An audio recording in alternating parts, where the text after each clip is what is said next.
मैं विशाल हाजिर हूँ एक नए एडिटोरियम कॉलम के साथ। 2 जनवरी 2023 दिन सोमवार।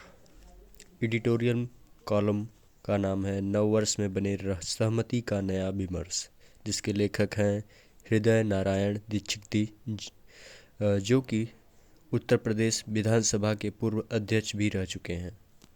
तो शुरू करते हैं। साल 2022 की विदाई हो गई और 2023 का स्वागत भी हो गया। वास्तव में समय का कोई भी हिस्सा निरपेक्ष नहीं है और न ही स्वतंत्र। माह और वर्ष भी स्वतंत्र इकाई नहीं है। 2022 भी स्वतंत्र इकाई नहीं था। उसमें 2021 सहित बीते अनेक वर्षों की अच्छाइयाँ एवं बुराइयाँ सम्मिलित थीं। 2023 में भी बीते वर्षों के कर्मफल सम्मिलित हैं। भूत, भविष्य और वर्तमान असल में अनुभूतिजन्य ही होते हैं। सबका भूत, भविष्य और वर्तमान एक जैसा नहीं होता। प्रकृति का अणु परमाणु निरंतर गतिशील है। काल यदि अस्तित्वगत होता तो प्रत्येक परिस्थिति में एक समान होता। उसकी अपनी छाप होती जो राष्ट्र जीवन के सभी क्षेत्रों को प्रभावित करती है। किसी भी राष्ट्र के जीवन में 150 वर्ष भी महत्वपूर्ण नहीं होते। संस्कृति और सभ्यता के विकास में सहस्त्रों वर्षों का समय लगता है, लेकिन हम सब नववर्ष की संभावनाओं पर ही विचार करते हैं।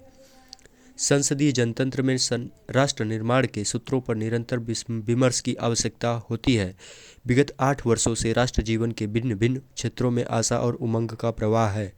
अंतर्राष्ट्रीय स्तर पर भारत की प्रतिष्ठा बढ़ी है, लेकिन आशावादी परिवेश के बावजूद सहमति मूलक राष्ट्रहितकारी विमर्श नहीं चलते।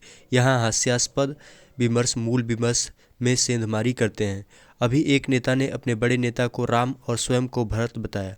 इसके पहले इसी दल के एक नेता ने गीता में जिहाद की खोज की थी। राष्ट्रीय एकता, अखंडता, अर्थनीति और शक्तिशाली राष्ट्र का निर्माण आदि अनेक विषय सतत राष्ट्रीय विमर्श मांगते हैं।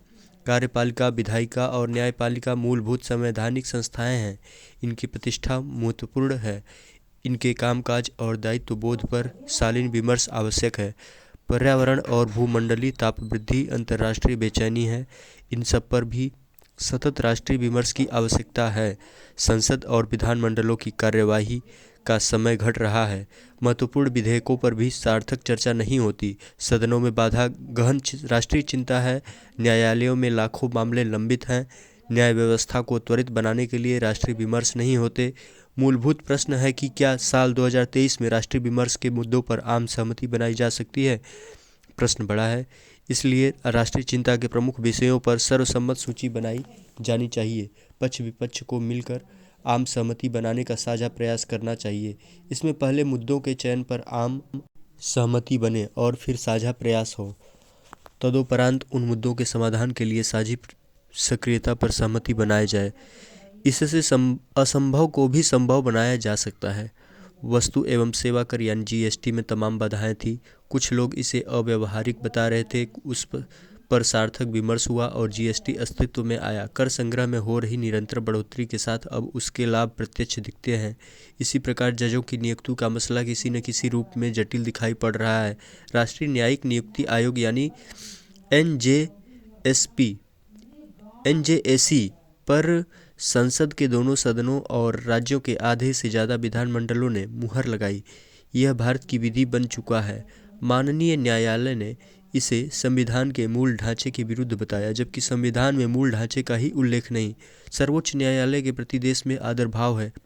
यह संविधान का व्याख्या और संरक्षक है, लेकिन न्यायिक नियुक्ति के विषय पर गहन राष्ट्रीय विमर्श की आवश्यकता है। प्रशासन की गुणवत्ता और गतिशीलता से जनहितकारी योजनाओं का काम शीघ्रता से संपन्न होता है। बाधाओं का त्वरित निस्तारण होता है। चुनाव आयोग पर भी कुछ दलों का आरोप लगाए जाते हैं। चुनाव आयोग एक स्वतंत्र संवैधानिक संस्था है। दुनिया के सबसे बड़े लोकतंत्र के लिए ऐसे आरोप अंतर्राष्ट्रीय अपयश बनते हैं। यह महत्वपूर्ण विषय राष्ट्रीय विमर्श के बाहर है। राजनीति भारतीय यह जनतंत्र का सबसे सक्रिय क्षेत्र है। दलों के आंतरिक ढांचे में अनेक अंतर्विरोध हैं।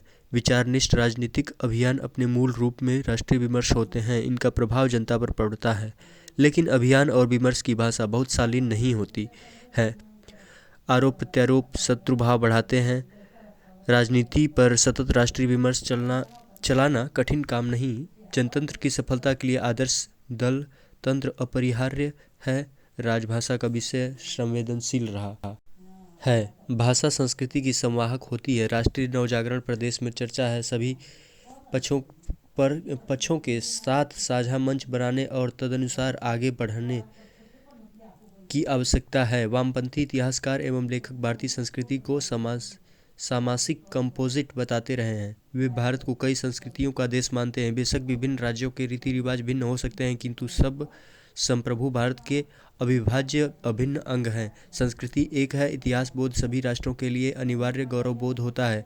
देश वास्तविक इतिहास बोध से वंचित है। निहित स्वार्थी कारणों से इतिहास का विरूपण किया गया। प्रधानमंत्री नरेंद्र मोदी और गृह मंत्री अमित शाह समेत अनेक महानुभावों ने वास्तविक इतिहास के पुनर्लेखन पर जोर दिया है।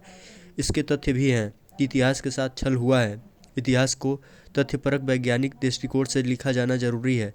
वर्ष 2023 में ऐसे सभी राष्ट्रीय मुद्दों, प्रश्नों एवं चुनौतियों पर राष्ट्रीय विमर्श की उम्मीदें हैं। आशा है कि अपने अपने क्षेत्रों के कर्मठ समाजसेवी, माननीय न्यायमूर्ति और संविधान की शपथ लेकर काम करने वाले सभी महानुभाव ऐसे विमर्श को चलाने के लिए आगे आएंगे। नए साल में राष्ट्रीय विमर्श के लिए सभी दलों को भी एक मंच पर आना चाहिए। साझा विचार और साझा संकल्प समय की आवश्यकता है। नए साल में आम सहमति का नया विमर्श खड़ा होना चाहिए। नववर्ष ऐसे सभी राष्ट्रीय महत्व के मुद्दों पर राष्ट्रीय विमर्श का सुंदर अवसर है। धन्यवाद। यहाँ पर यह एडिटोरियल कॉलम समाप्त होता है।